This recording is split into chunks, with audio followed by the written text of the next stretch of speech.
Custer. General? Didn't recognize you without your horse. Sit down. Thank you, sir.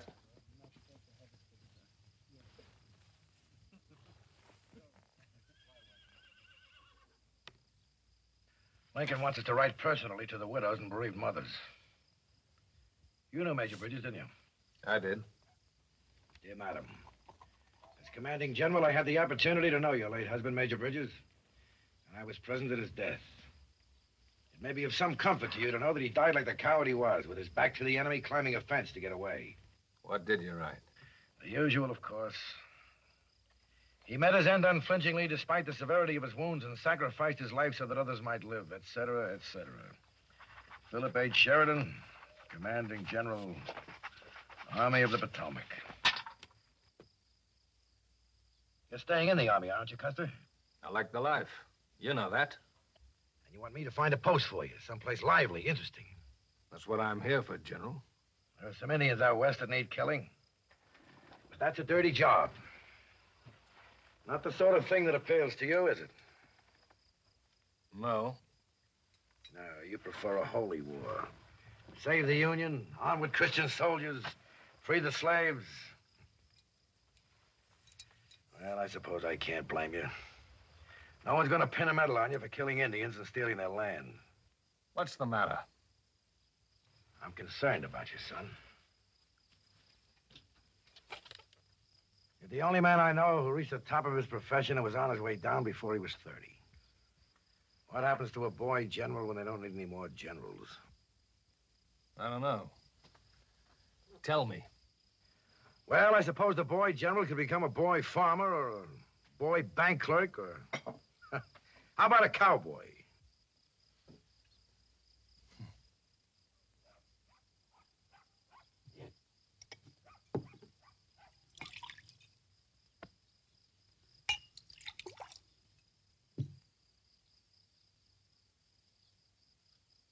Oh, I forgot. You don't drink. You didn't forget. You didn't forget. You just keep trying. All right. I'll make a drunkard out of you yet. General, you must have something I'm right for. Well, I've got a few jobs here. You can have your pick. I guess you deserve it. Occupation, garrison in Atlanta. A soft life. Sort of like being a prison warden. No. Here's another one. There's an arsenal up in New York State. Out of service. They won't be making any more guns. But it's government property, so it has to be protected. I guess somebody's got to make sure the kids up there don't throw rocks through the windows. No. All right. Here's a job as cavalry instructor at West Point. Teaching the youngsters how to get on and off a horse. No, General, no. Well, what do you want? I want action. That brings us back to the Indians. They're on the land and we want it. Plain robbery. You won't be able to tell yourself you're fighting for a noble cause. You know, there must be more than 1 million of them out there. You'll be outnumbered 100 to 1. You'll be fighting against the best light cavalry in the world. And you'll have to chase those devils over the roughest country in the world. Deserts, mountains, prairies. You know, Custer, you could become a living legend. Or get yourself killed. Dead men make better legends.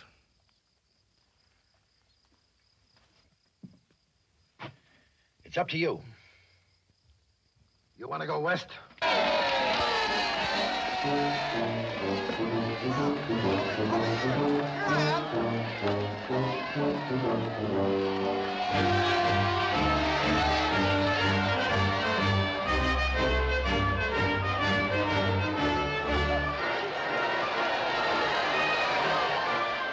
Mommy, there's Daddy.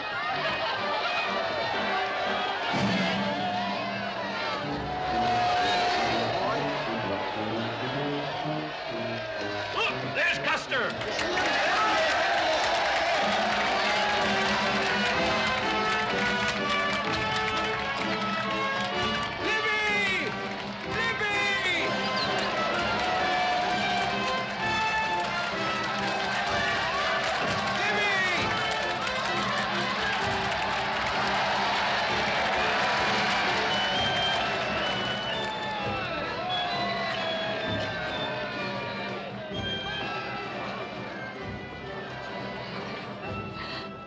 How come they didn't name the boat after you? Take the flowers, Libby.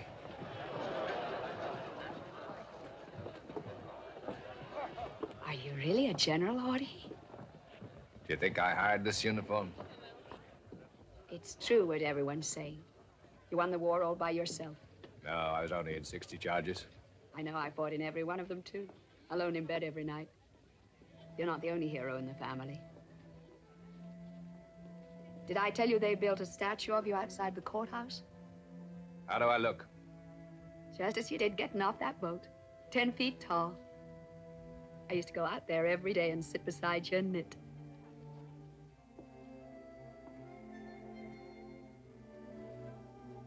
Can I climb down now, then?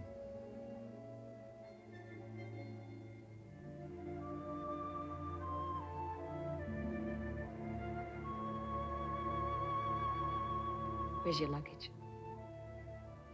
On the boat. You're going somewhere? Dakota Territory. This time you're going with me. Remember what the man said, for richer, for poorer, for better, for worse. My bags are there.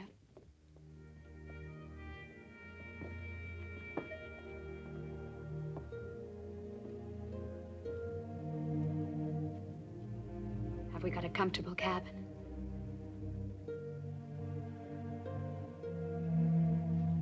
General Sheridan sent me a message. This time we're enlisting together, my friend.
Miners. I warned them. This show being put on for us? They're telling you, General Custer. Keep the settlers out of Indian territory, or they'll handle things themselves. You seem to understand the Indian point of view, Benteen.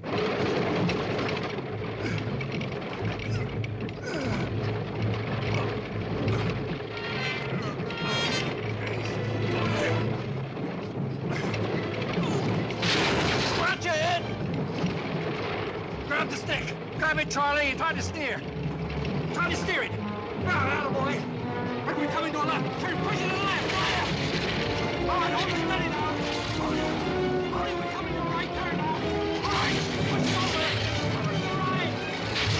Come on, to the right, that's it! Yeah! All right, you all right, Charlie? Watch it, watch it, watch it! All right!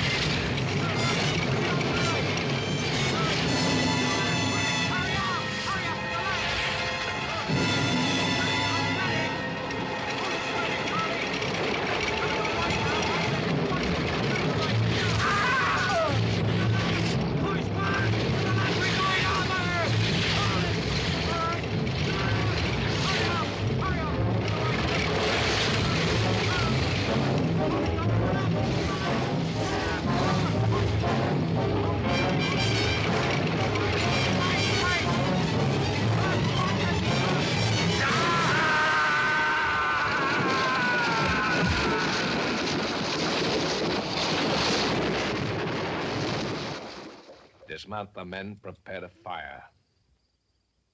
The Indians are well within their rights, sir. The treaty gives them the authority when they're on their territory.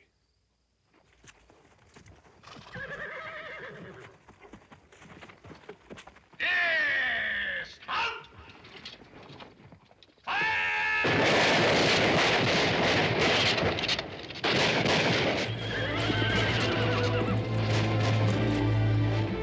All right, the Indians are out of range. Stop wasting your ammunition. Please fire!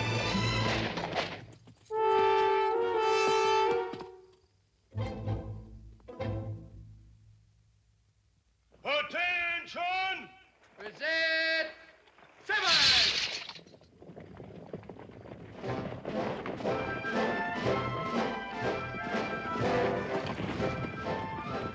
Major Reno reporting, sir. Welcome to the fort. Troops ready for inspection, sir. Thank you, Major.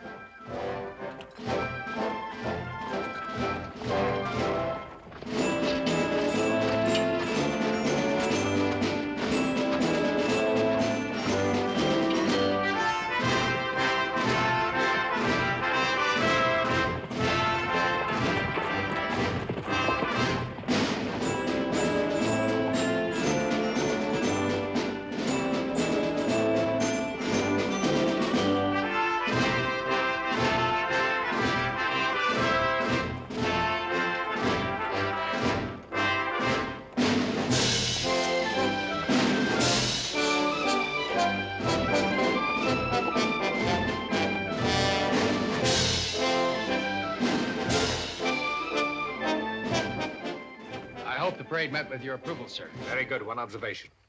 Sir? You only play hail to the chief to the President of the United States. I'll have that corrected, sir. Thank you. Dismiss the men. Yes, sir. Order! Time! 13. Dismiss the troops, Sergeant. Troop! Dismissed! Why'd you join the Army, Captain?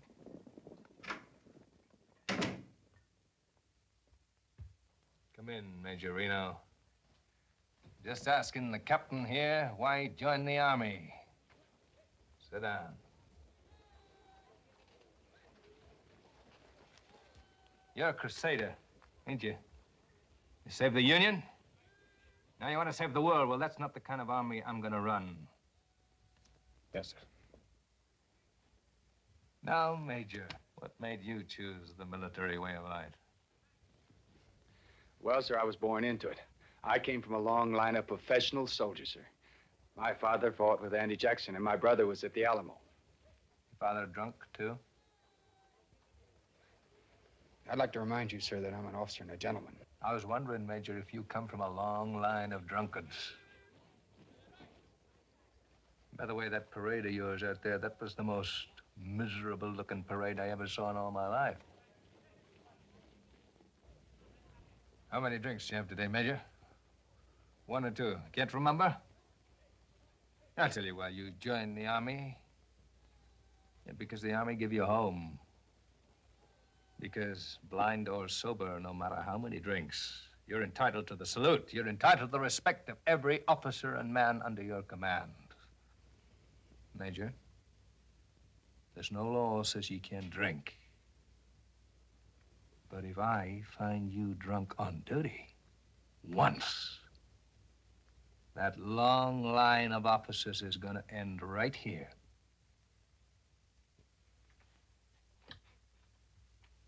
With you, Major.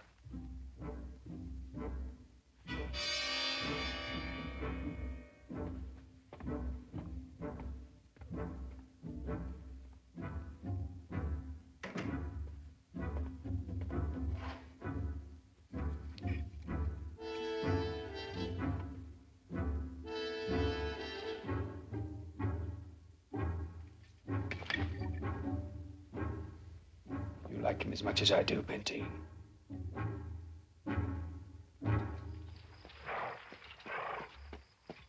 Troop ready, sir. Good morning, Major. Good morning, sir. My orders were for full troop, were they not? Yes, sir. The rest of the men fell out for sick call, sir. Get down, will you, Major? Yes, sir.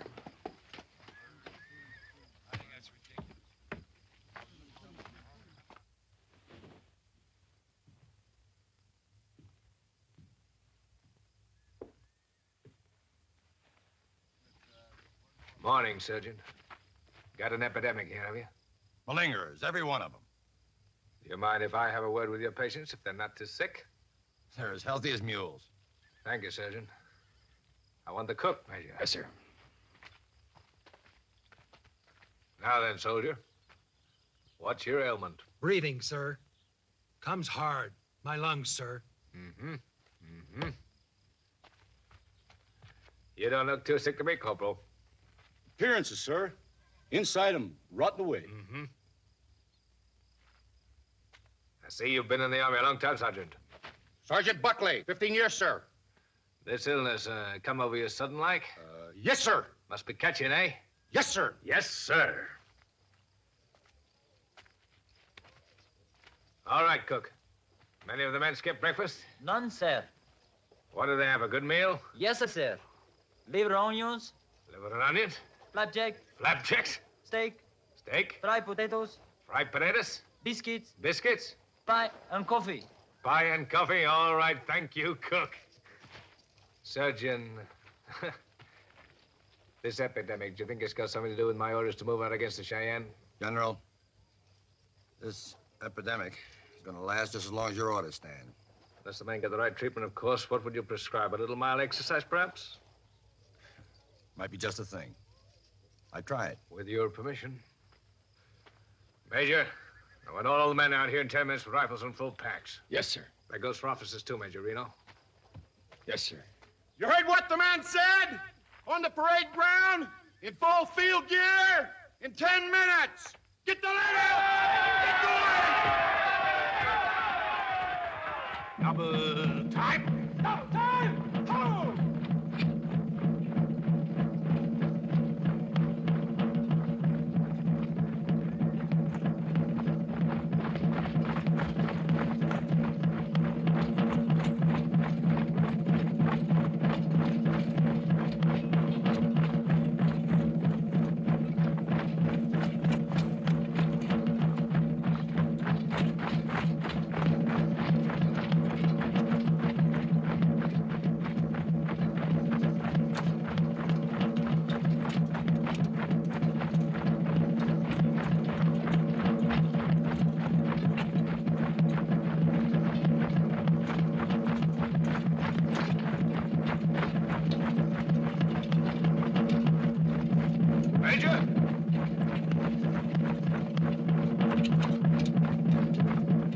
Sergeant.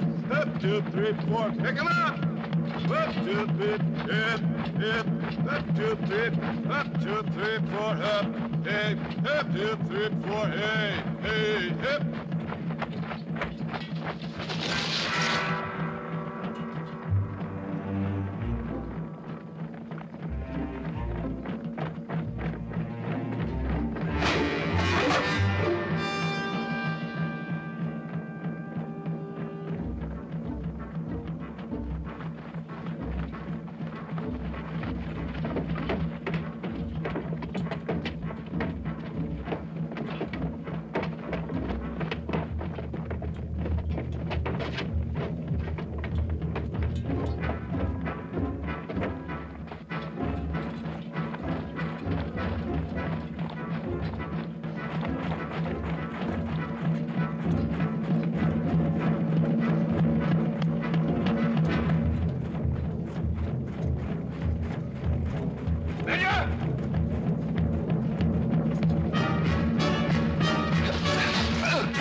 Troop, halt!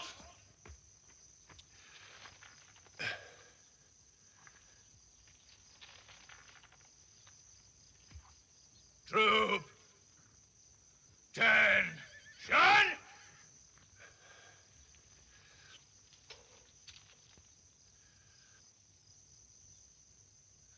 Right shoulder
All right, soldier.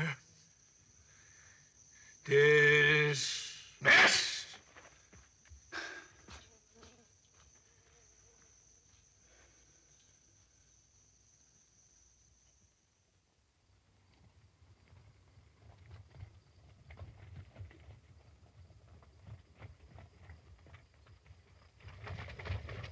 Lieutenant Cheyenne.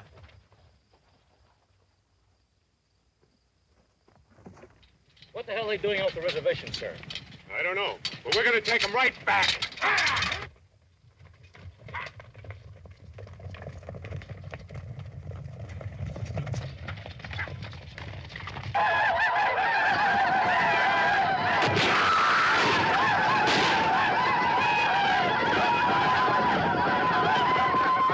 Hold it, man! Hold it! There are too many of them.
Sergeant Gaskins. Yes, sir.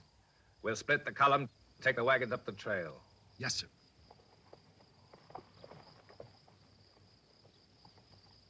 Gentlemen, we'll go the hard way.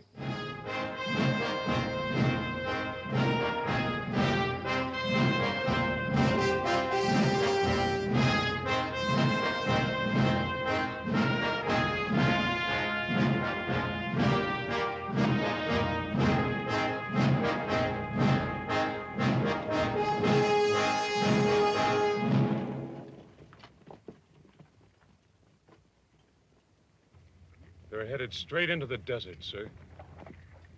Hard going, dragging guns and wagons through that sand. Harder on the men, sir. Worse for the horses. We've got to punish them, sir. They killed 2 of our men. Right. We'll lose a lot more than 2 men if we go chasing them down out there.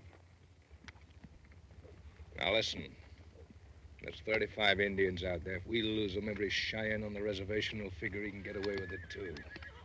6 months from now, we'll be chasing 4,000 of them.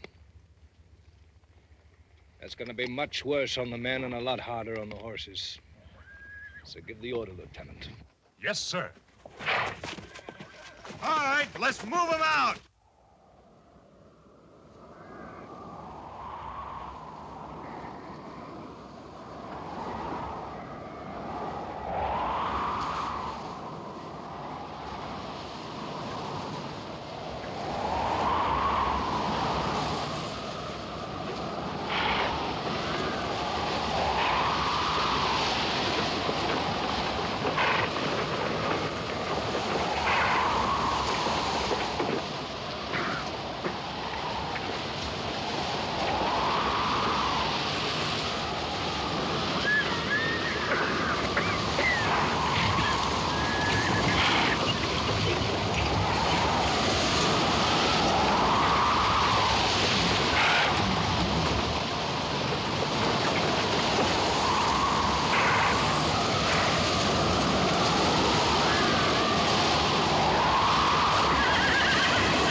get going.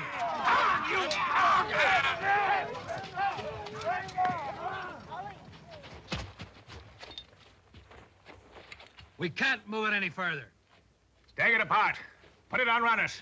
Yes, sir. Break out the tools.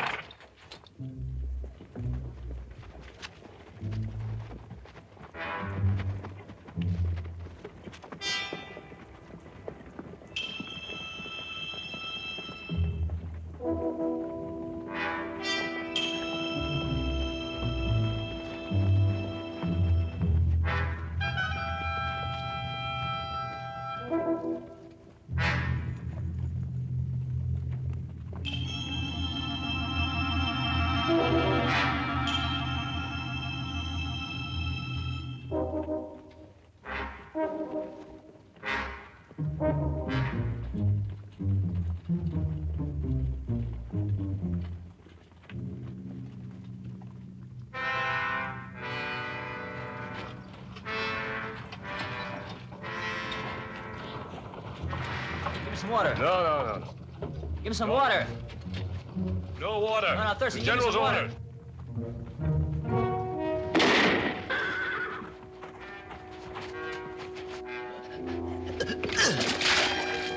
That's all. Get away! Get away! Get away! No use chasing him, sir. The sun's got him.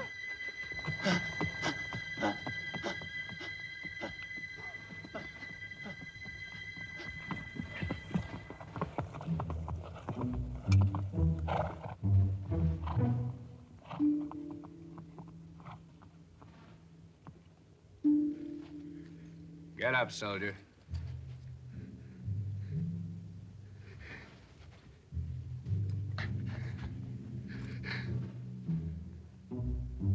Sun will be down in an hour.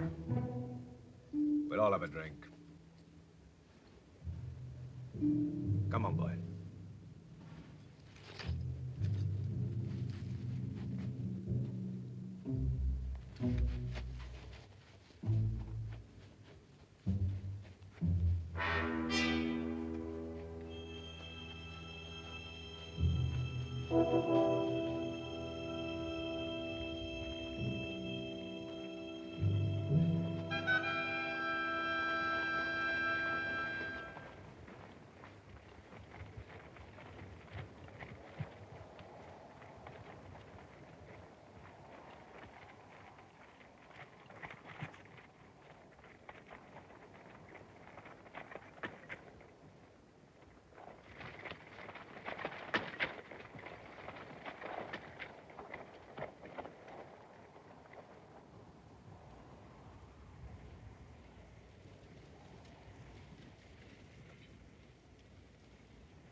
Out of range. Sergeant Gaskins? Sir. Well, now, all right. Bring up the cannon. Yes, sir.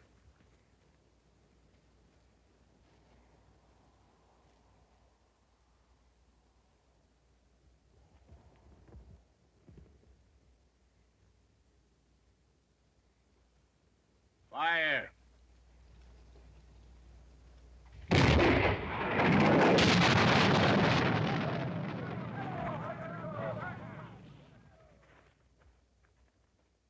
Fire!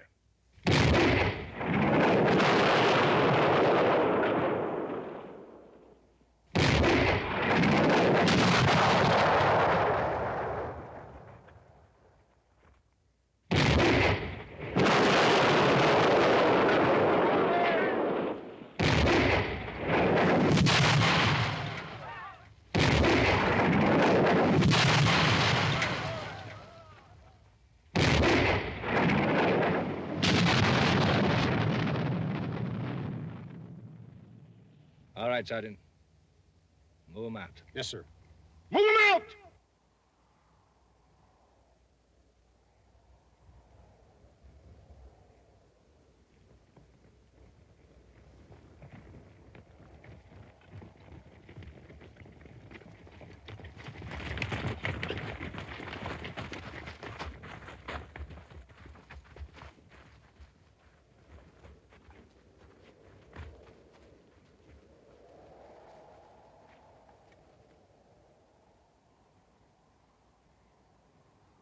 Buckley. Sir? Get a rifle.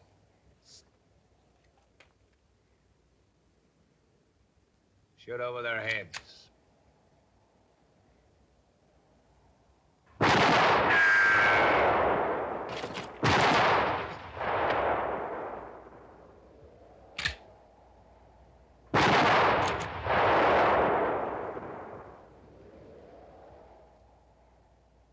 All right. Knock one down.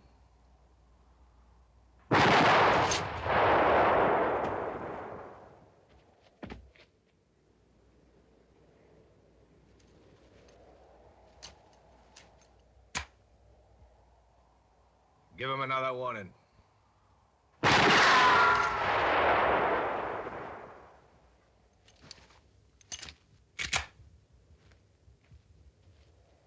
Knock him down.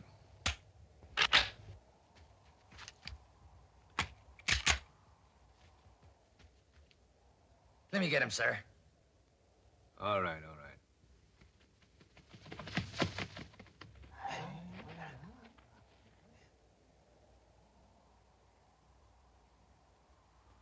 Wait a minute. Wait a minute.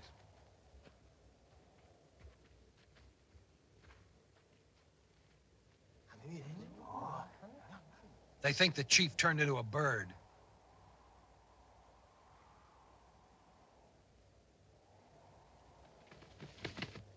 Shoot the bird down, Sergeant. Shoot it down.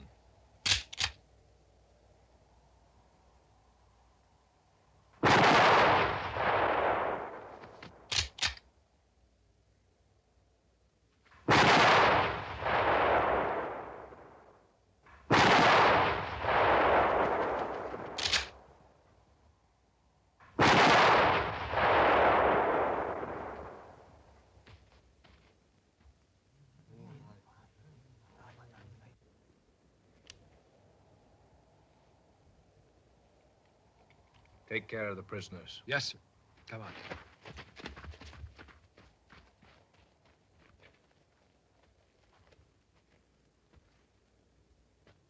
How about that Indian up there, General? Just shot him down, Sergeant. Don't you believe a man can turn into a bird?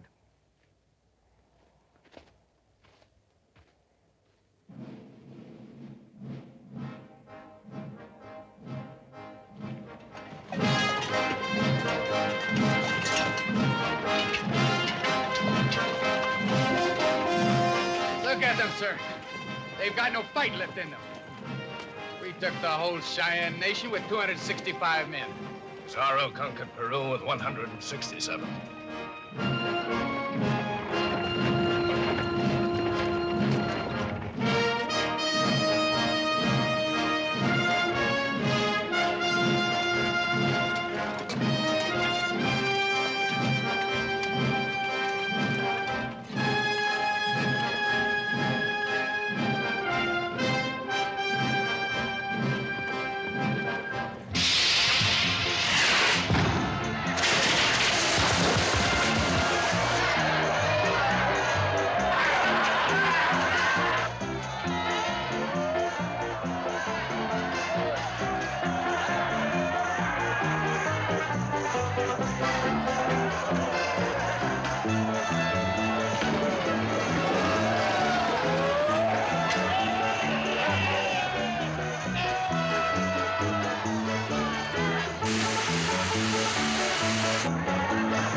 come a long way to tell you men personally that I'm damn well fed up with these Cheyenne raids. The whole army's fed up. Washington's fed up. Murder, rape, scalping, burning, butchery. It's our job to put a stop to all that. And put a stop to it now. If there's any doubt about the policy of my command, I'll give it to you in one sentence. The only good Indian is a dead Indian. Clear enough! Very good, General. Very well put, sir.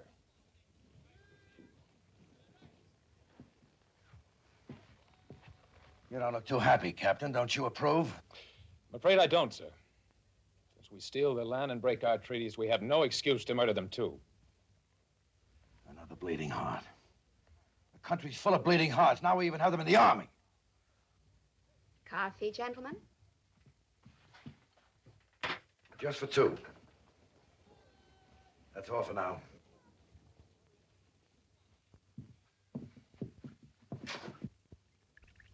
I don't suppose you have any whiskey.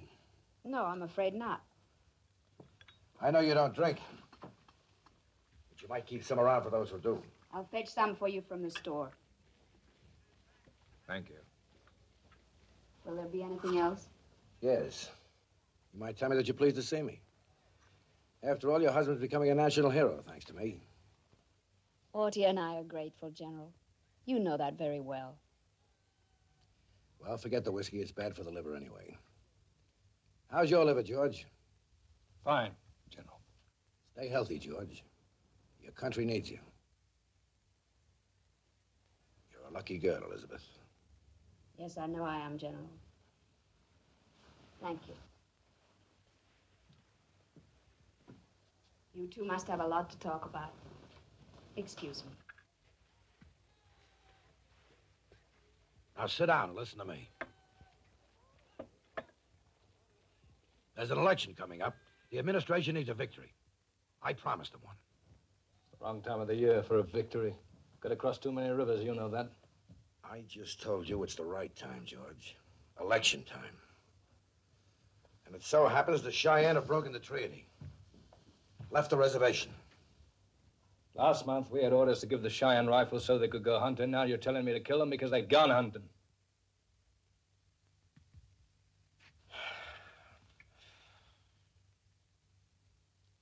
I read in all the eastern newspapers that you're General Custer, the great Indian fighter. I'm told you have the best cavalry regiment in the United States Army. And I'm telling you to go out and fight them. I wish you'd tell me how to surround 10 Indians with one soldier. No one knows your war record better than I. I'm betting on Custer's luck. General, there's 4,000 Cheyenne in the villages of the Washita. I've got 400 soldiers. George, I'm out on a limb. I can't crawl back. I think you owe me this one.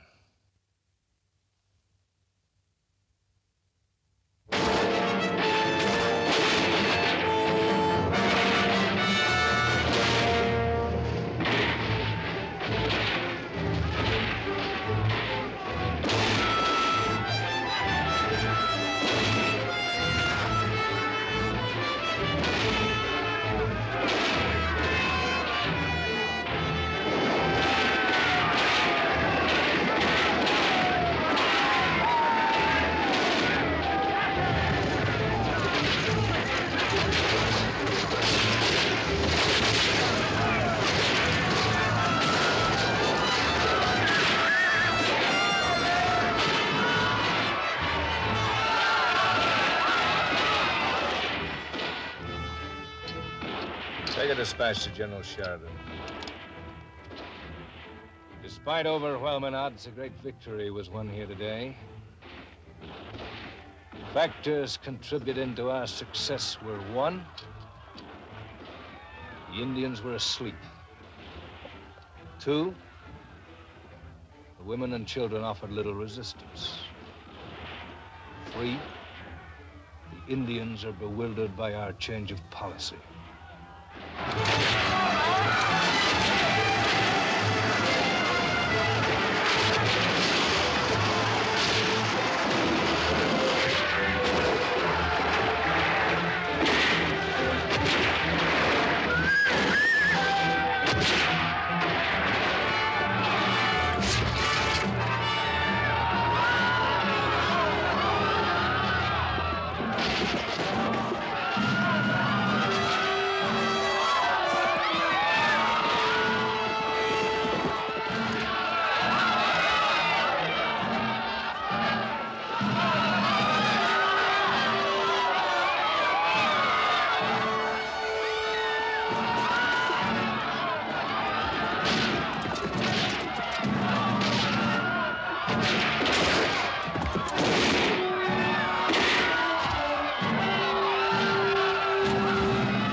Should you require any further contributions towards your election campaign, be so good as to let me know.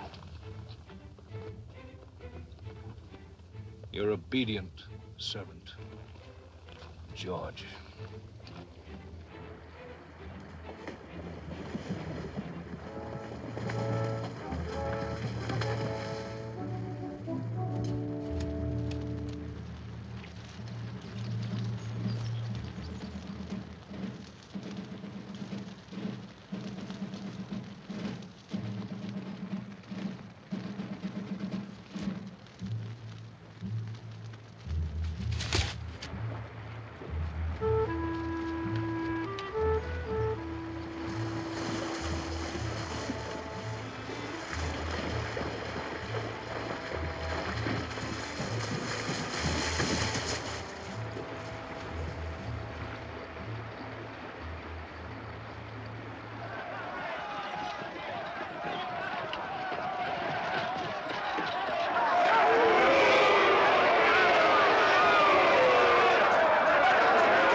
Riffraff and miners, sir. We caught them crossing into Cheyenne territory. There's been a gold strike on the reservation, sir.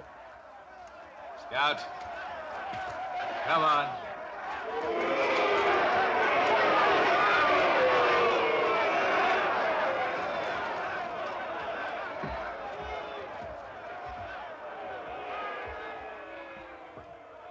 How long has this rabble been here? 4 days, sir. And we can't keep them here, sir. With your permission, sir, I'd like to march them back to the railroad and ship them back east. Gold, Captain, gold. Send them men away, sir, and they'll just bring back 1,000 more. Oh, we've already pushed the Cheyennes out of half their territory. We can't let these people take the rest of it. Come in, gentlemen.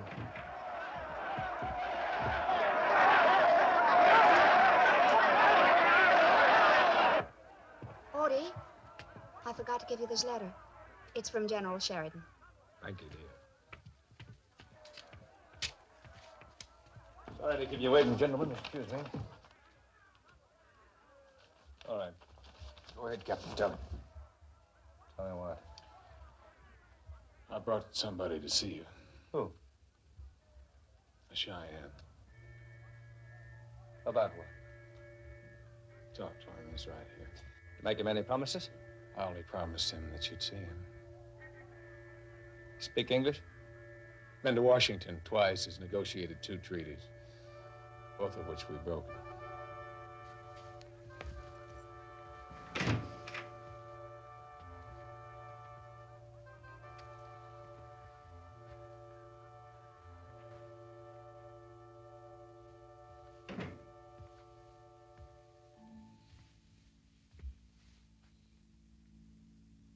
I am George Armstrong Custer, an officer in the United States Army. Now, the captain here tells me that you understand English. Is that so? Good. Because I want you to understand me very clearly. I know the only reason you've come here is to threaten me. If I don't promise to keep the miners out of Indian territory, you're going to start killing them. Isn't that true? Am I speaking too fast for you? I understand you.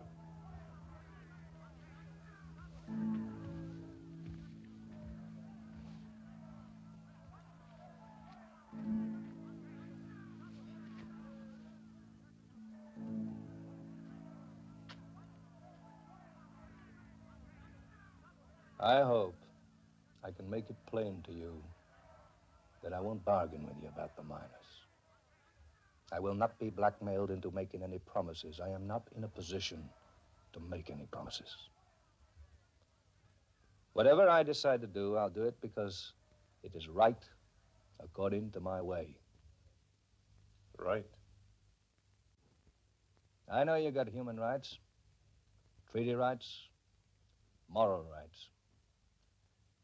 If ever I should forget any of them, there's always Captain Benteen here to remind me every day that I am not a politician, not a moralist, not a preacher.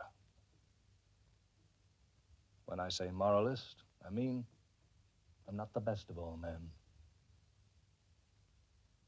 I'm a soldier.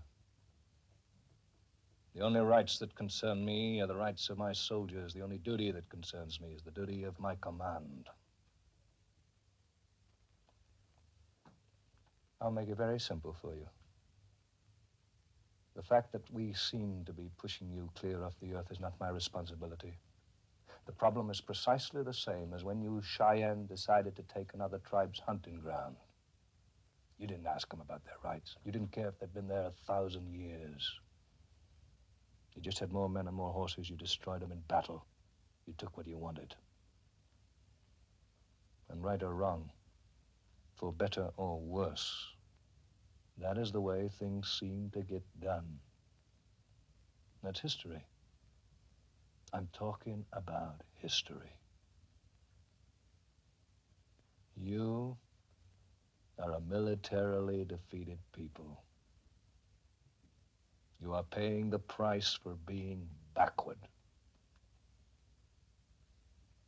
And whatever my personal feelings, and I don't say I have any, there's nothing I can do to change all this. Do you understand? I understand. Captain.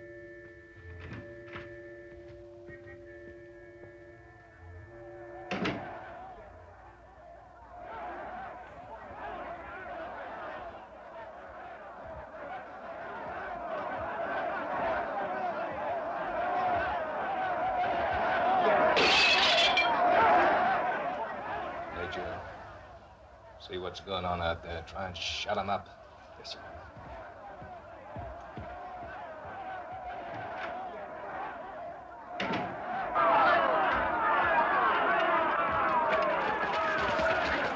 You let me through! Let me through! Put that man in jail. You can't hold us here! Hey!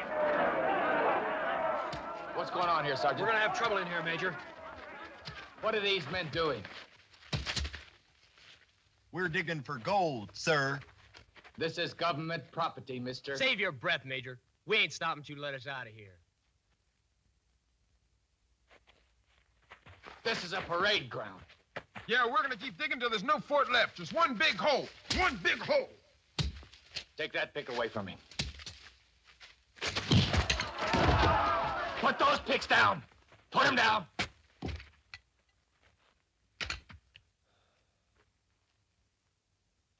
Lock these men up, Sergeant. Put them in the guardhouse!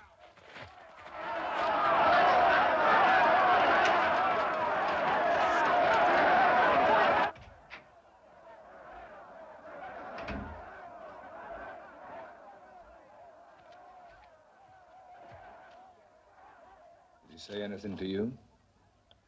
No, sir, not a word.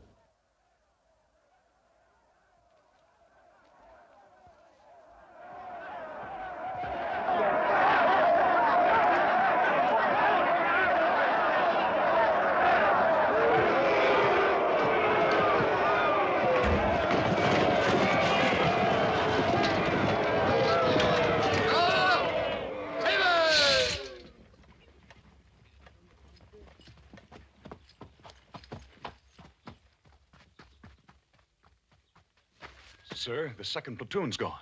Deserted. Mulligan's platoon? They went after gold, sir. Mulligan started it.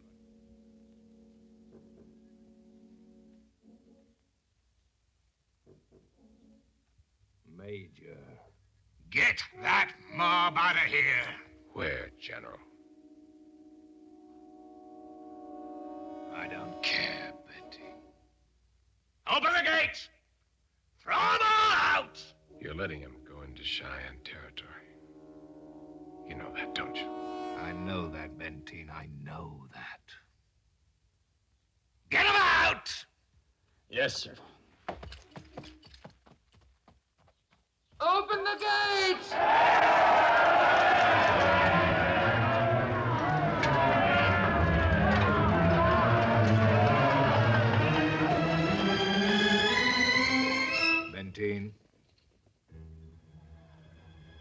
Mulligan back here.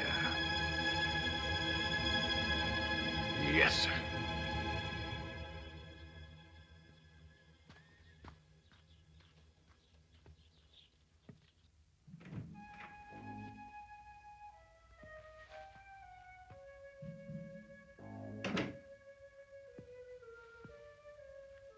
Was it an important letter?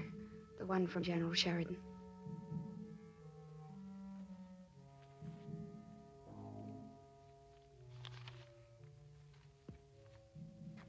Unofficially, the president thinks the discovery of gold in the Dakotas is wonderful news. Best interests of the country. They expect you to use your own judgment. You did what you had to. I use my best judgment.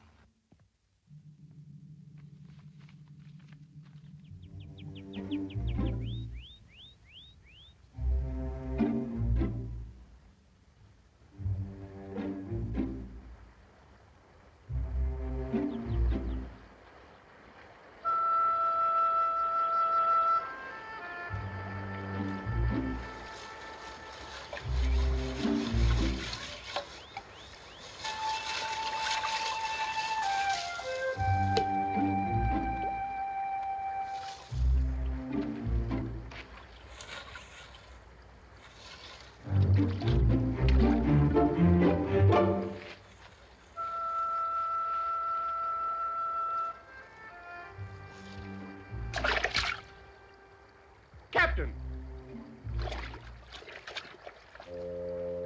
Yellow as butter. Did you ever see the light, Captain? You're under arrest, Mulligan.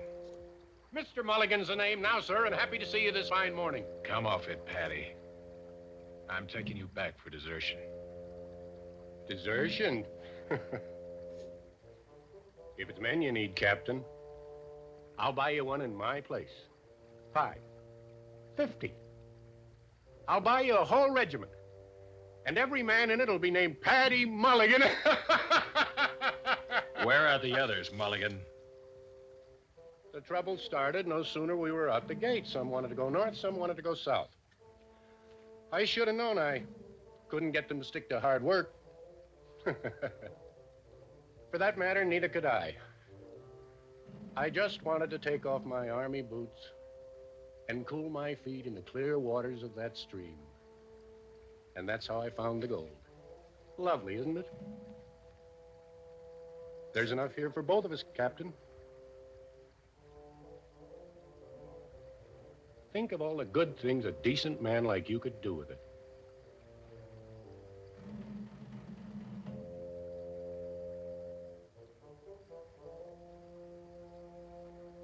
Oh, well. Back it goes.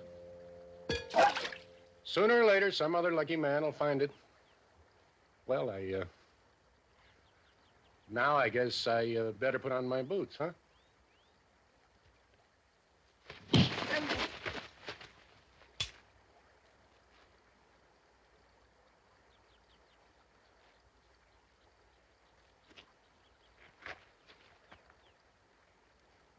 I'll do you no harm, Captain. You can have your gun back. Just let me go. All I ask is your word.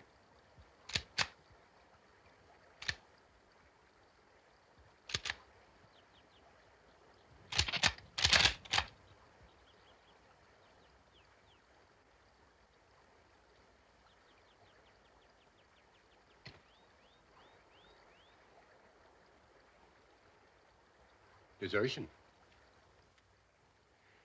I suppose that's serious business.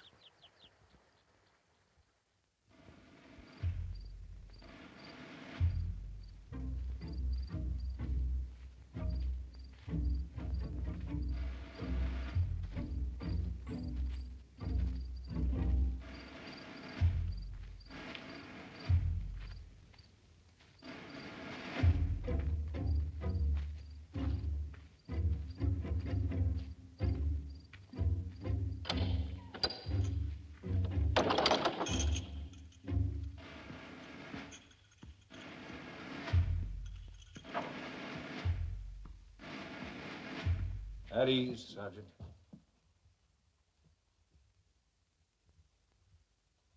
hoping you'd come to see me, General. Chaplain tells me you get new evidence. That I have. But of course, I don't know how to put it like a lawyer. Tell me in your own words, then. Well, it's so hard. I don't know where to begin. All right. Take your time. Sit down. Thank you, sir.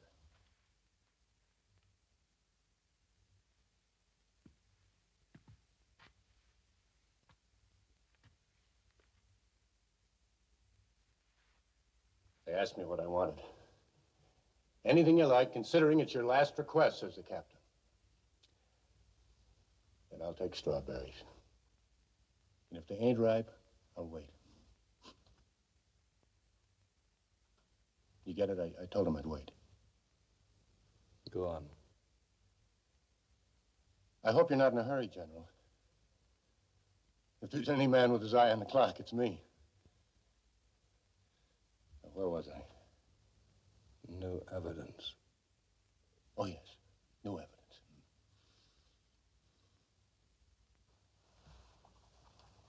I'll give you a drink.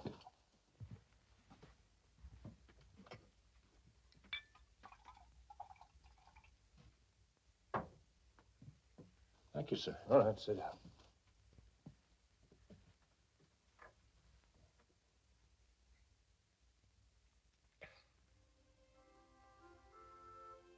I was talking about strawberries. You like strawberries, General? I'm listening. Lovely fruit. Once when I was still a schoolboy, the teacher asked me to show her where the wild strawberries grew. I was happy to oblige.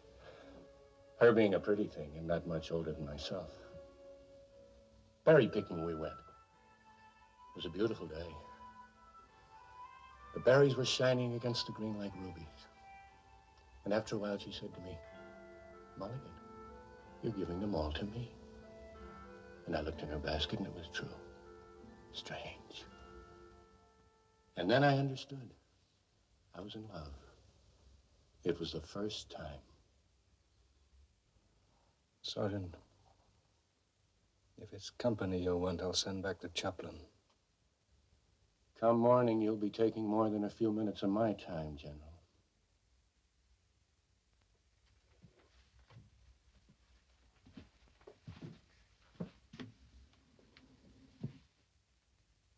We gotta get to the point.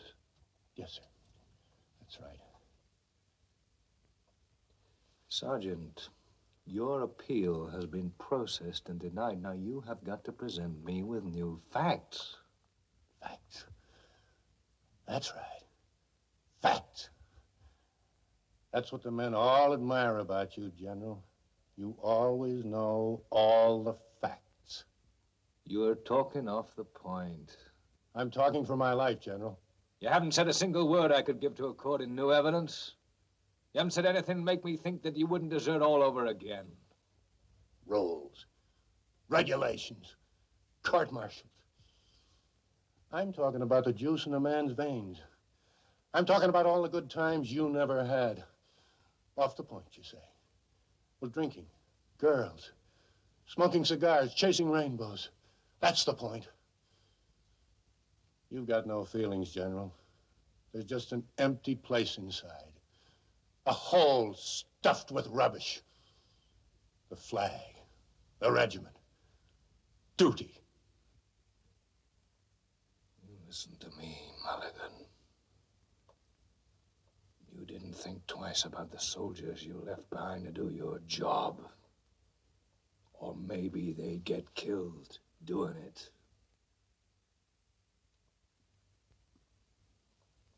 All you ever wanted was to strike it rich.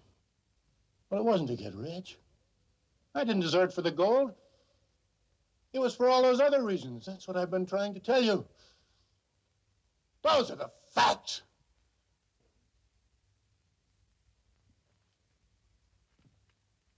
I have to go now. Go on, General. Go home. Your wife is waiting for you. Sergeant, maybe you wanted too much out of life. Maybe life doesn't have that much to offer. God.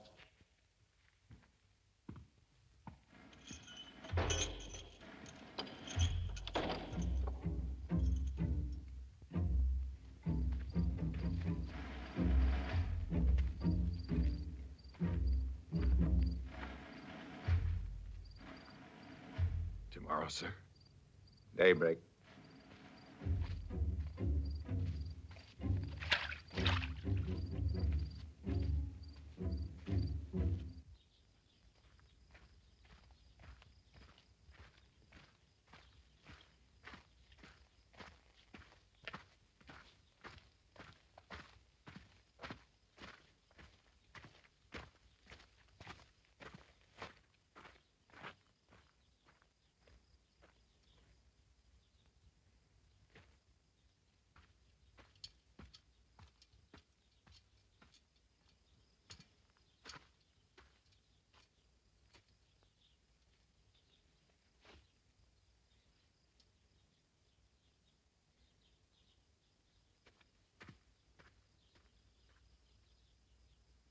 Order!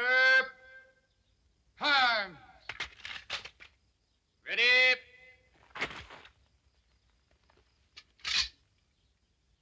Aim!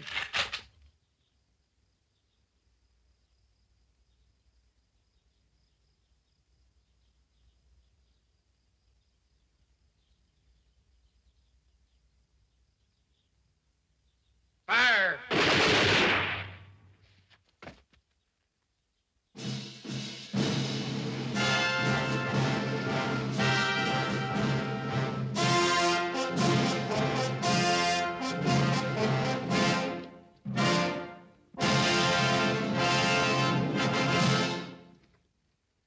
Mrs. Custer, I want to introduce you to His Imperial Highness, the Grand Duke Alexis of Russia. Madame, je suis ravi de présenter mes hommages à une aussi charmante personne. Votre Altesse impériale nous fait un grand honneur. S'il vous plaît.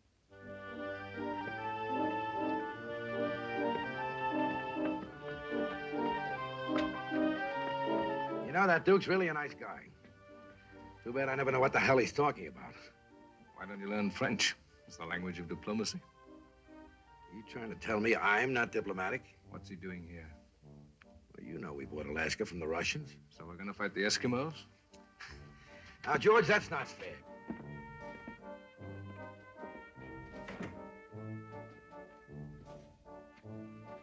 You know something? The first thing the Duke said when he came to Washington, I want to meet Custer, the Indian fighter. It's a fact.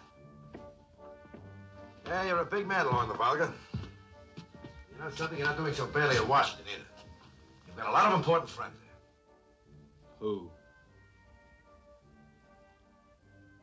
All right, me. What is the Duke doing here? Well, the Duke and a lot of important foreigners are thinking of investing in America's future. Like what? Factories, gold mines, shipping.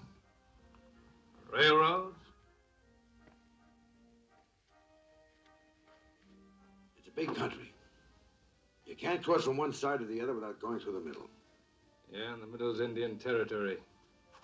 They've already had to put up with miners, trappers, soldiers. Railroad comes through, they've got to put up with farmers. Maybe a big territory is not big enough for everybody.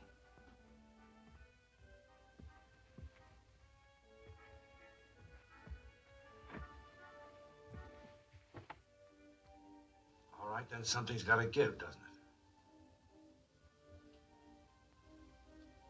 You know this is going to cost us an awful lot of soldiers.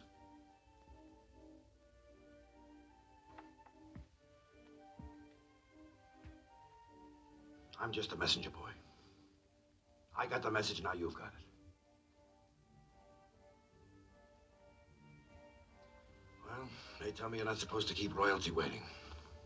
Sit down, General.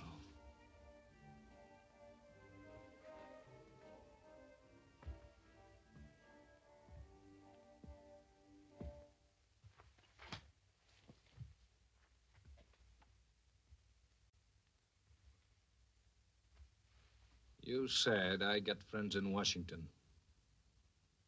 I got friends in New York, Boston, and Philadelphia because anything I write, the newspapers will print. You're going to write about the Indian problem. They don't care. You're going to tell them you don't have enough army. They don't care. Is there anything you care about, Phil?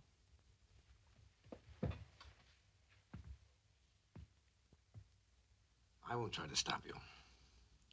it'll help you sleep any better, go ahead and attack the railroads. Blast the administration. Damn the Secretary of War. Do you really think that's going to stop the trains coming through?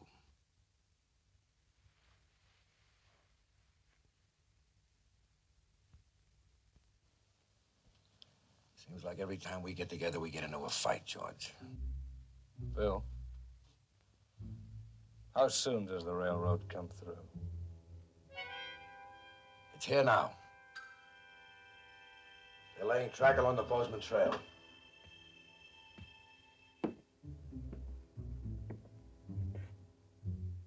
The only good Indian is a dead Indian. I fed that stupid line to every officer I've sent west. And you know something? The Indian's doing the same thing I'd do if I were in his place. Fight to the bitter end.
See any hostiles? Nope.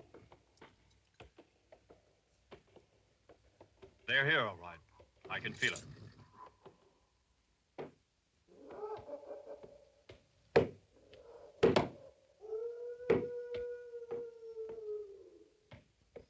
We're turning this nice hunting ground into sawdust. Just to build a lousy railroad. When this line gets to San Francisco, I'm going to take me a ride and see the Pacific Ocean. You're never going to have enough money to buy a ticket.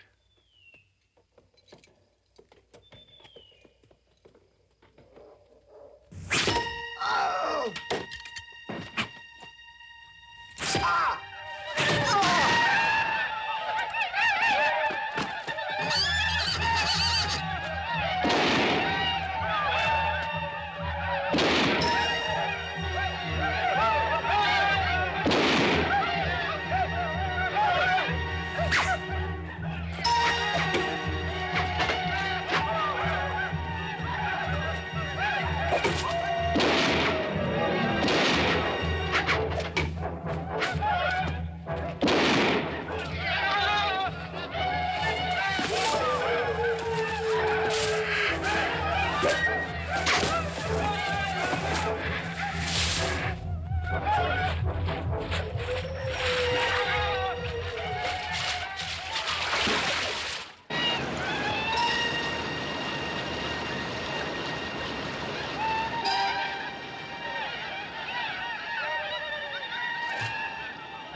Says here they're talking about appointing General Custer as governor of the Dakota Territory. Can't read.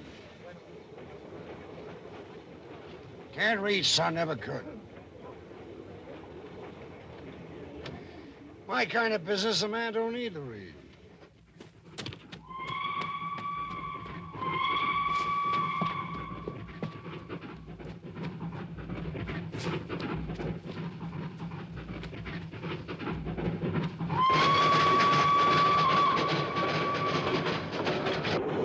Solid gold from my own coal mine.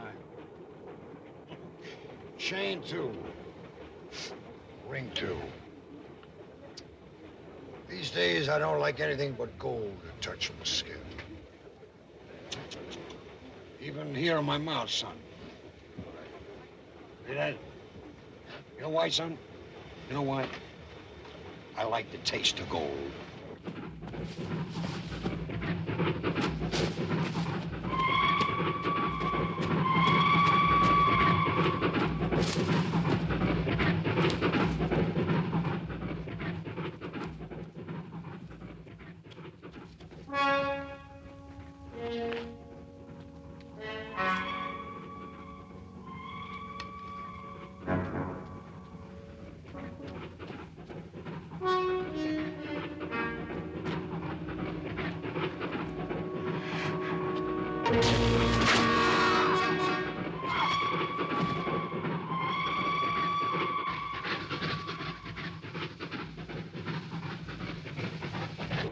You say there's an article in there about General Custer becoming governor, he gets my votes. He's the one that opened up the territories. The gold territory. Yes, he sure did.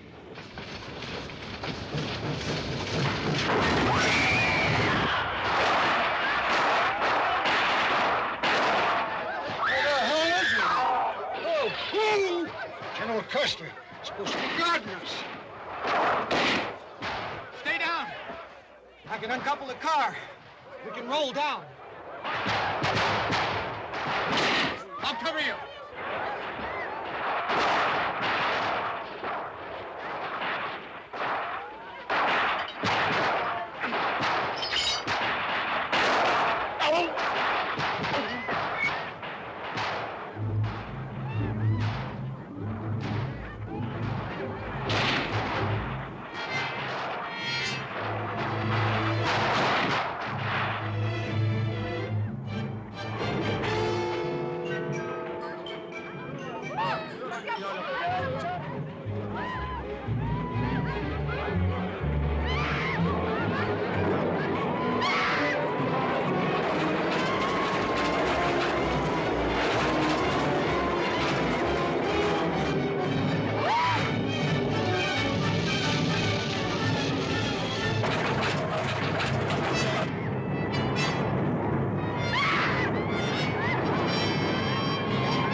News of the massacres all over the eastern papers, General. Flags are flying at half-mast. President's declared a day of mourning. Tell me, General, why did you choose the Army as a career? A telegram came from the War Department. Shall I read it, sir? To General George Armstrong Custer. You are hereby relieved of command and suspended from active duty.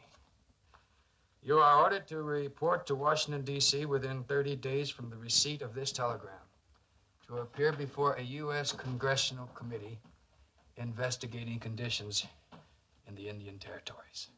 Looks like Washington's looking for somebody to blame for the massacre, General. Go on, Major. Major Marcus Reno will assume command of this regiment immediately. Signed, Philip M. Sheridan, Commander. Stand up, Major. As the new officer in command here, do you happen to have any changes in mind? Few. I made this command. I like it the way it is. Is that clear? Yes, sir. When this Washington thing is over, I'll be back. Make no mistake. I'll be back.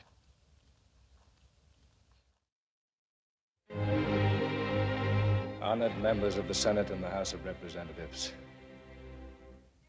I have been listening to your debate on the Indian problem for 9 days. There is no Indian problem. There is only a white problem.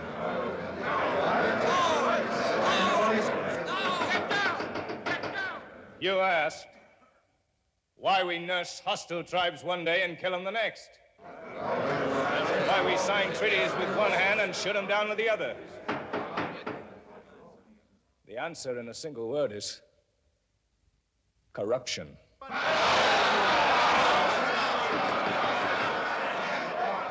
The American people have the right to know who is responsible. The answer is look to those who are reaping the profits from this dual policy.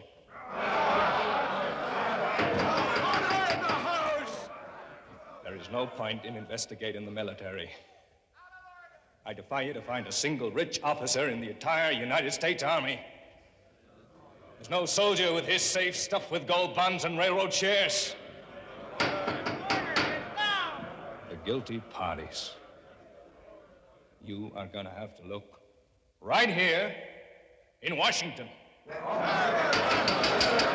And you are going to have to look in high places.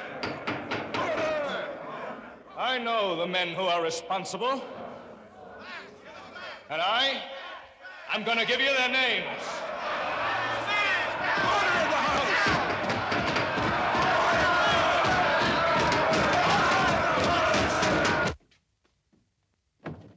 Excuse me, Major, but the mail just came in. Good. Hey, look at this. 7th Regiment has made the front page of the New York Herald. Hey, listen to this. Impeachment procedures have been taken by Congress against Secretary of War Belknap because of General Custer's testimony. Belknap has already tendered his resignation. Can you imagine that, the Secretary of War? Listen to this, sir.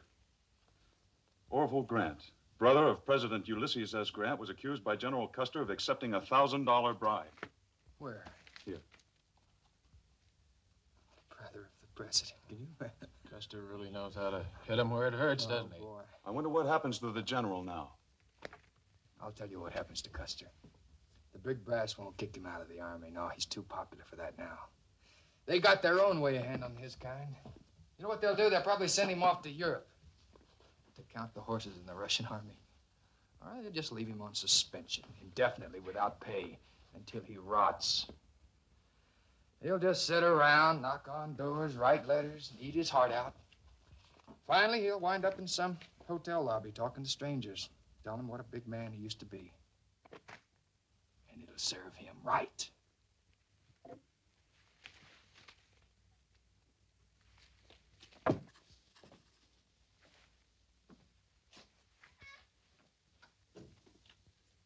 Cold enough? Did you go for a walk? No, I only got as far as the lobby. Fellow there, he started explaining to me about the Battle of Gettysburg, so I explained to him about the Battle of Gettysburg. Anything happened? Any mail? Yes, there was a letter. War Department? No, for me. From Father. Uh-huh. Uh-huh.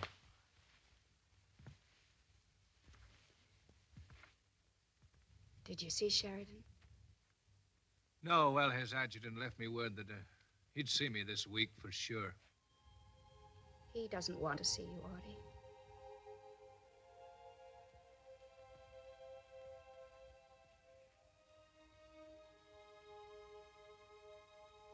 What'd your father write? He wants to have a big family Christmas. Why don't you go home for Christmas? Do you good to get out of Washington for a bit. Not without you. Things are liable to happen here. I gotta be on tap.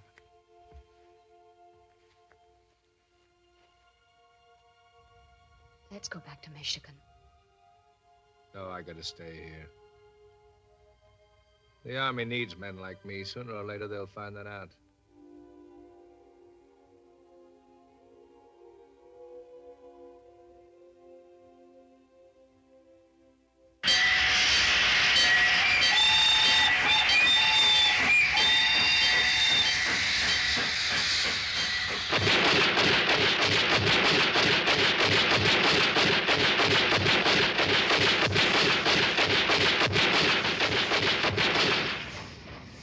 Well, General, you've seen our firepower. Now, just take a look at the armor plate. It's 2 inches thick. It'll stop anything.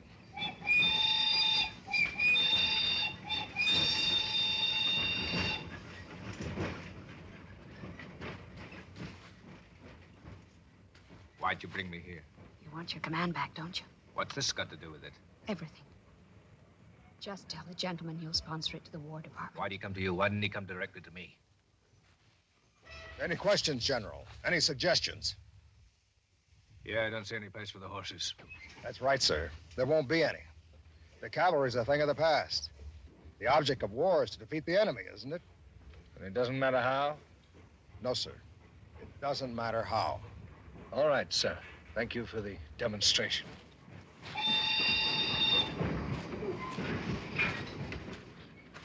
Or do you please take another look at it? What for? All right. I'll tell you. It was Sheridan's idea. He came to me and said, have George sponsor the train. He'll get the credit for it, and that'll give me an excuse to bring him back. But it's useless. The War Department will never accept it. They already have, General. The contracts are drawn and ready to be signed. What do you need me for, then? Sheridan's suggestion. We're just trying to cooperate. How about it? War isn't just killing, you know. It's a contest. It's a man against a man. That's a machine. Personal courage wouldn't count. Honor, duty, loyalty, everything a soldier lives by would be wiped out. All you have left, statistics. How many men would the machine murder today? 100? 1,000? 10,000?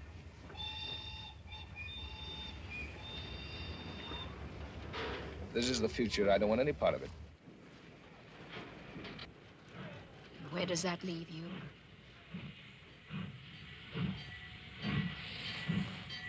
With the Indians?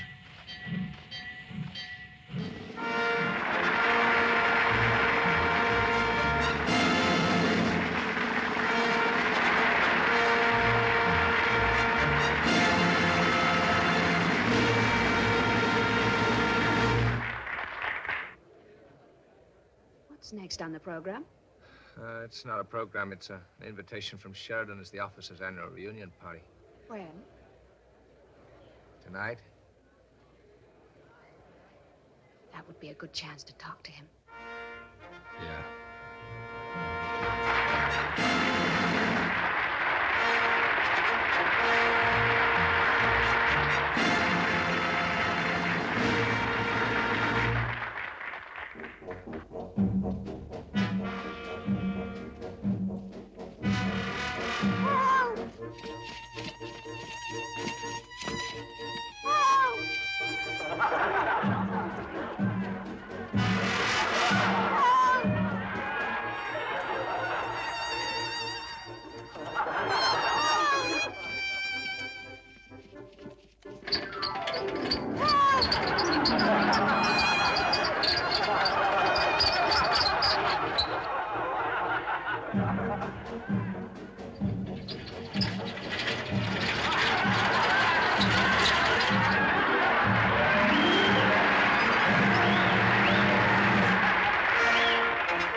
want to be a soldier, join the 7th Cavalry. Learn to fight with General Custer, learn to fight for Kentucky. You must fight for Oklahoma, Kansas, Maine, and Tennessee. You must fight for Pennsylvania, you must fight for Missouri. You want to be a soldier, you must fight for glory, oh. You must fight with General Custer, you must fight for Idaho. You must fight for Massachusetts, Michigan, and Delaware. You must fight for Indiana, you must fight for Ohio.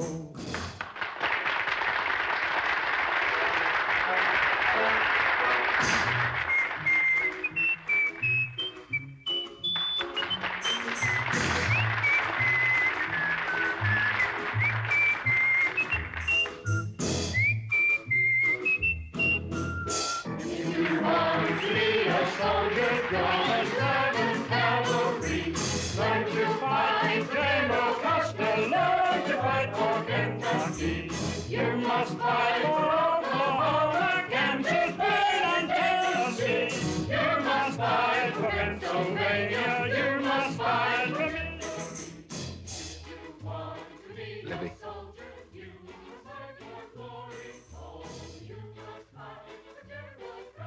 Listen, I'm going to put you in a cab. You're going back to the hotel. You're not coming back with me? No, I'll go to Sheridan's party. Have a whiskey. Be one of the boys. Not tonight. You can talk to him tomorrow. No. I need a drink. When I lay back in gay Chicago, I'm afraid back in gay Chicago. If I stay back in gay Chicago, I'll never come back here. Tell me, do then, Mary, my darling, are you true then, Sally, my love, Whiskey. Mary, my sweetheart, Maggie, my dear.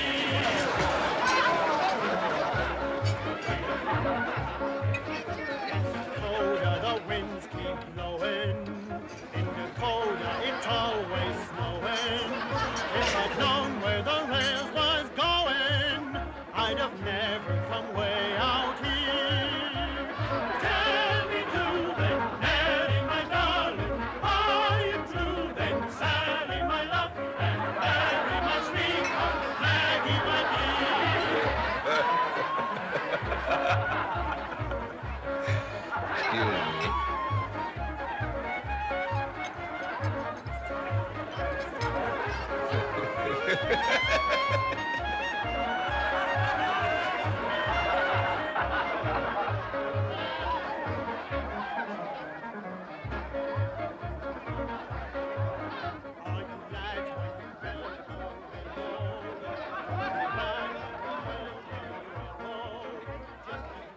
This the best everything you got?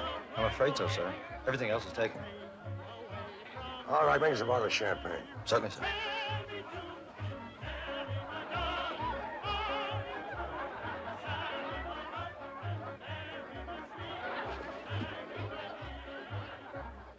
Well, when did you get here? 6 months ago, but you didn't have time to see me. Don't tell me George Custer's been drinking. I've not only been drinking, I'm drunk. Well, good. It's about time. Come on, sit down. Join the party.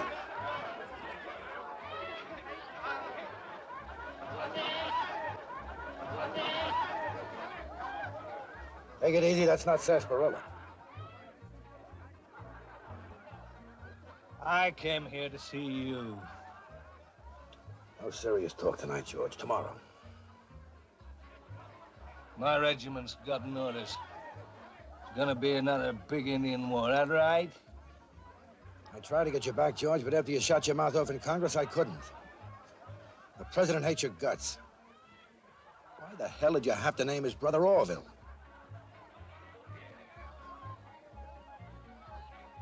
Who's gonna command my regiment? I don't know. What do you mean you don't know? You're the one who decides.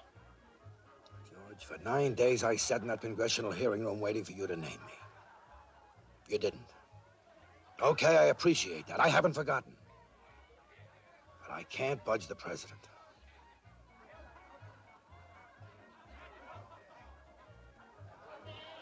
I never let you down, Phil. 60 charges I led for you in the Civil War. 60, remember? Every one of them. All you ever said to me was, go get 'em. I went and got 'em. I never said I can't budge 'em. Things have changed, George. You mean you've changed? How long's it been since you got on a horse, had somebody take a shot at you? All you do is run errands for railroads and politicians. You used to be a soldier. I wonder how your scalp would look on my wall. You listen to me, General. When the war ended, you came to me for a job, and I offered you your pick, remember? But you turned down everything. You wanted action. Those were your words. I want action. And you got it. You got glory, too, didn't you? That's all you ever cared about. That's what's the matter with you, George. You're a glory hunter.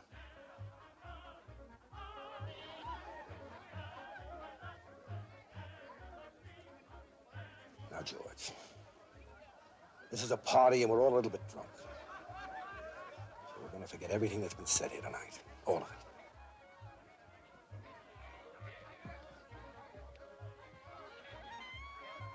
Maybe you're right, Phil.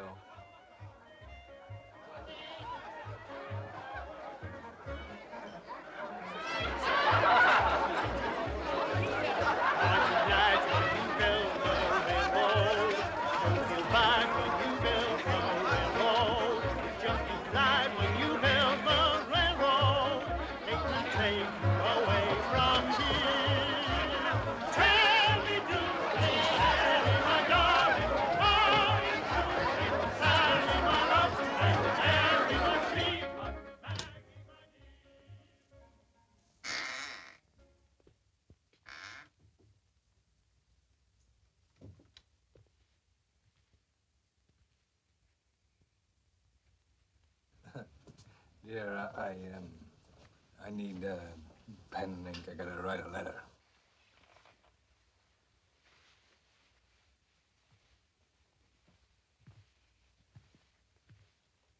Another to the president. Any objections? Would you like to dictate it? Yeah, I'll dictate it. Whenever you're ready, Odie. To, His Excellency, the President of the United States, etc. Dear Sir, I have written to you during the past months 3 times without the courtesy of an answer. You have refused me the interview which simple justice demands. Because of your intervention, I stand a man condemned, a man without trial. You get all that? You read it to me? Sir, my regiment has been ordered to join the expedition about to move against the Indians. I appeal to you, not as the President of the United States, but as one soldier to another, to spare me the humiliation of seeing my regiment march to meet the enemy and I not to share its dangers.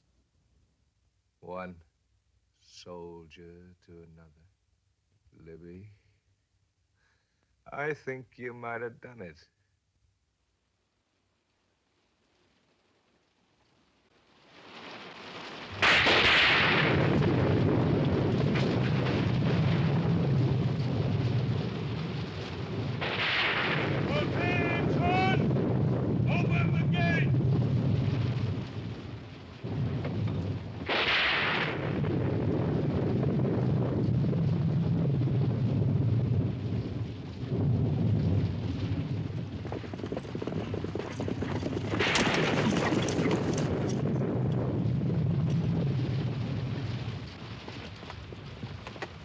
Welcome back, sir. Thank you, Captain. Welcome back, General. Thank you. Well, let's get right to it, shall we? Now then. This campaign's going to be a joint operation. General Crook from the south, Colonel Gibbons from the north, 7th Cavalry from the east.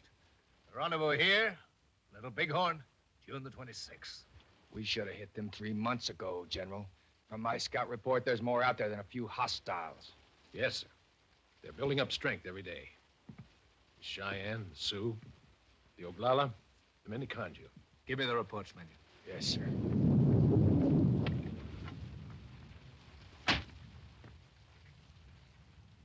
General, this could be their big move to push us clean across the Mississippi. Right, right. At victory here, the Little Bighorn will break the resistance. This may be our last chance to fight, Major.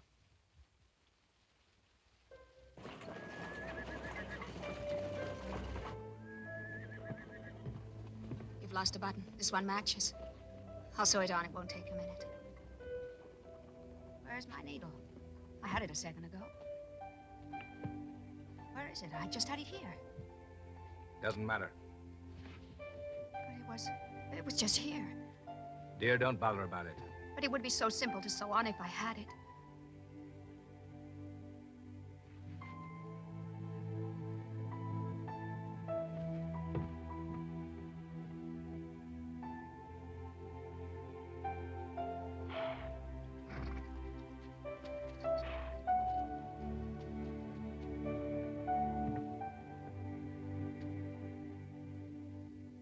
Your needle was in my coat.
Covered a lot of ground, sir.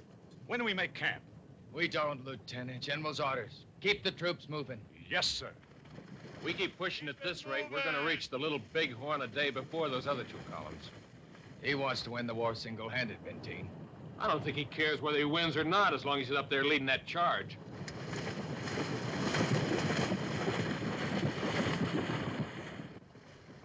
General, why do you want to get there first? Because first is first and second's nobody. When we cross the river, we'll split the 3 columns. Yes, sir. 3 columns.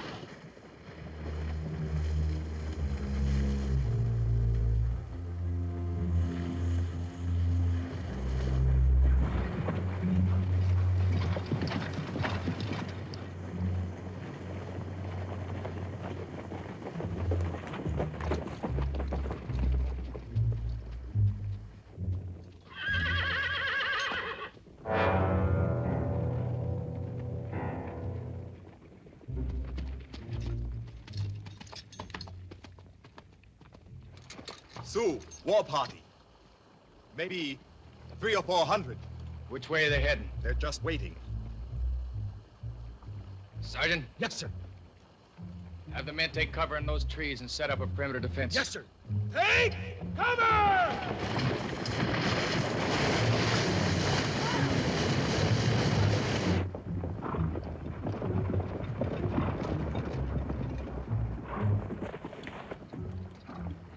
You see anything? No, nothing. There's about 500 Sioux behind that ridge, waiting. Where's Custer? Hadn't shown up yet. We'll wait, Captain. Have your men deployed in the trees. Corporal! Sir? Disperse the men. Yes, sir. Alarm! Forward! Alarm!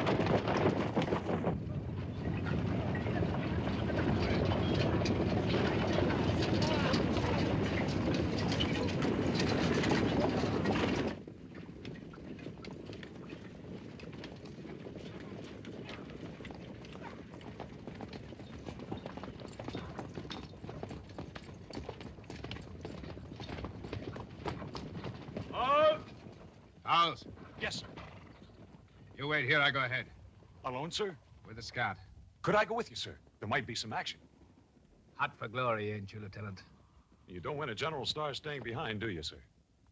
Your orders are to take over. Unless you hear from me direct, you do not advance beyond this point. Clear? Yes, sir. Cheer up, Lieutenant. You may get your chance of promotion yet. Scout! Sir. Halt!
You must lead your peoples back to the reservations.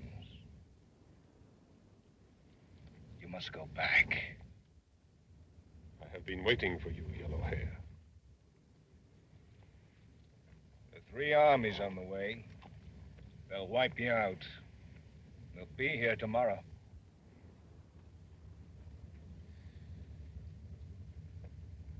Today is a good day for fighting.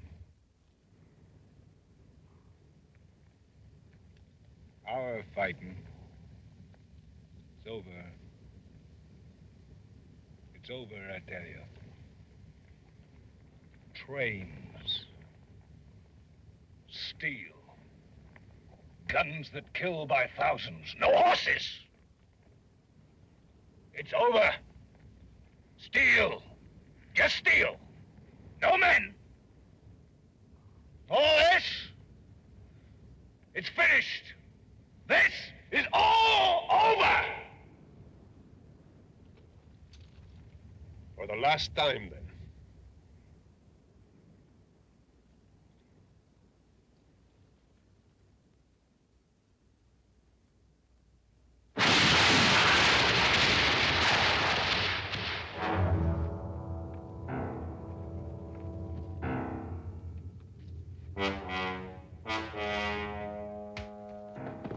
Sound the charge, Sergeant. We're going after Custer. But, Lieutenant, his orders were to wait. I'm in command. Sound the charge. Yes, sir. Troop!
Sounded like you were being attacked. Shape up your column, get the wounded in the middle. Your orders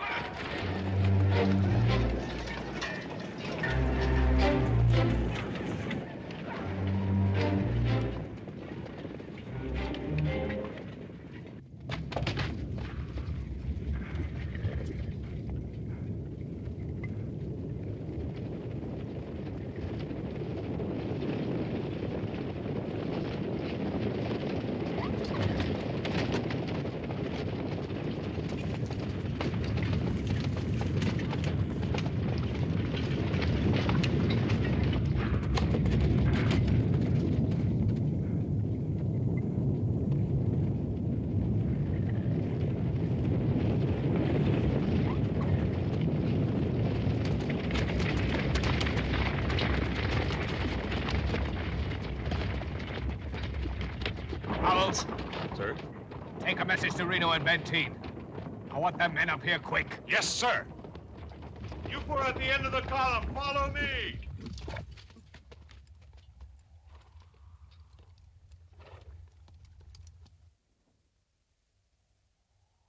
Sergeant,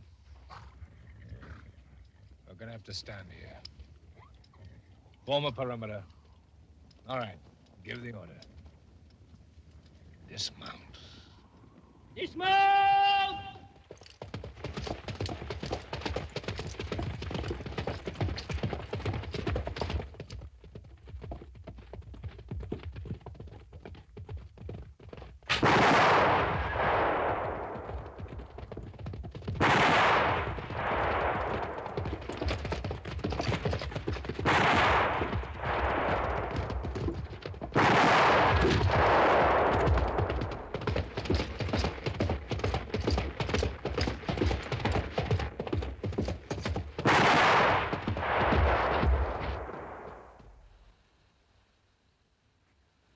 I can't tell you what's going on out there, Captain. He's probably met up with those Indians he's been chasing so hard. He's found what he's looking for. Whatever happens, Captain, it's his own doing. He's getting what he wants. Most of us never do. Captain, you might say he's luckier than you and me. Take your hands off me, Major. All right. Go on.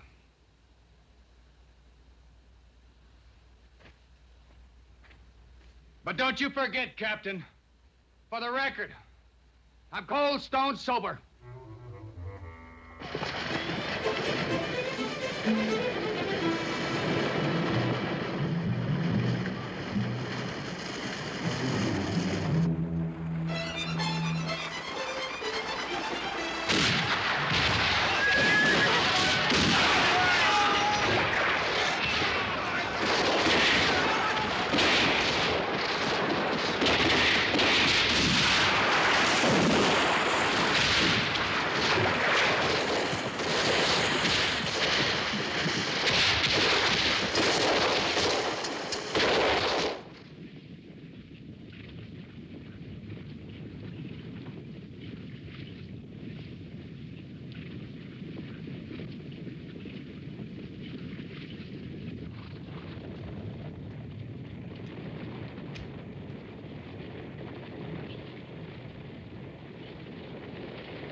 All right, soldiers.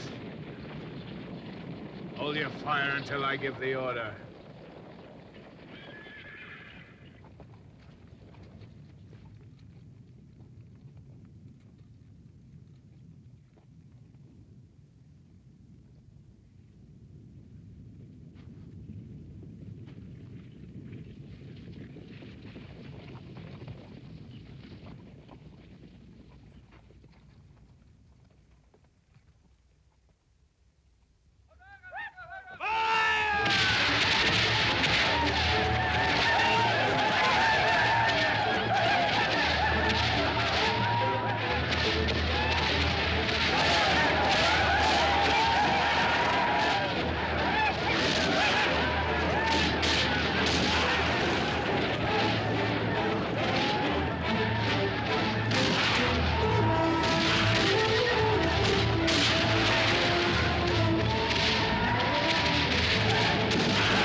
He's saving you for the last.